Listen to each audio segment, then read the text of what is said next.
Social media کی اس وسیع دنیا میں جہاں آپ کو کچھ کام کی باتیں ملیں گی، وہیں آپ کو انواع و اقسام کی خرافات کا بھی سامنا کرنا پڑے گا۔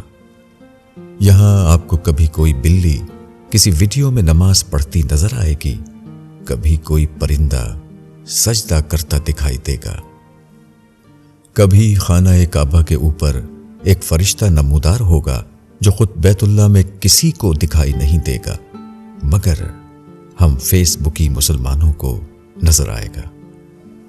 کبھی مائیکل جیکسن ذہن بیکا کی آواز میں مشہور انگریزی حمد سے تھینکس ٹو اللہ گا رہا ہوگا اور سب اندھا دھن سبحان اللہ کہہ رہے ہوں گے۔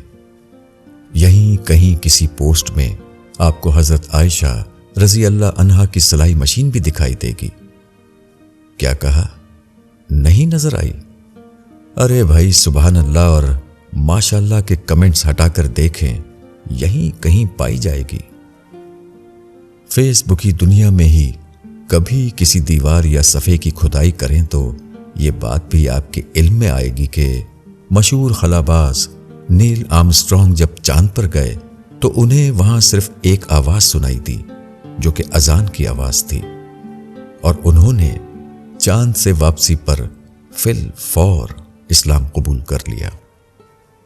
اب اس تفصیل میں کون جائے کہ چاند پر فضا یعنی ایٹماسفیئر زمین جیسا نہیں اور وہاں آواز سنائی نہیں دیتی، نہ ہی کوئی اس تحقیق میں پڑے گا کہ اس امریکی خلاباز کے چاند پر جانے اور نہ جانے کے بارے میں بھی دو رائے ہیں۔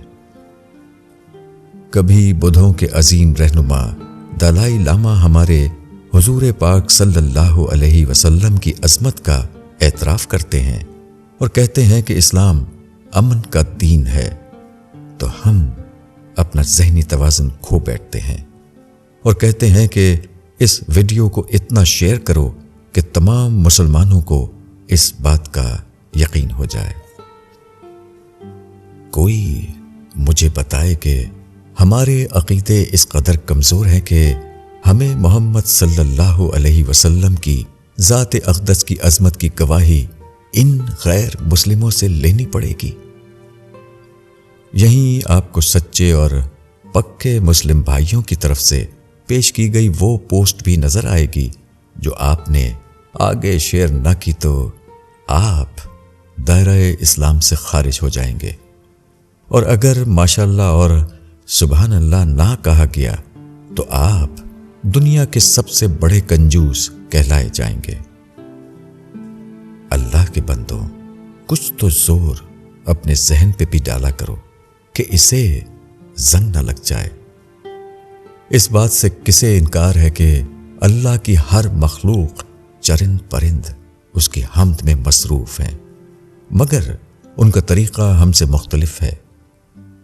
نماز ہم پر فرض ہے، نہ کہ ان بلیوں پر جنہیں مسلمان بنانے کی تگ و دو میں آپ لگے ہیں۔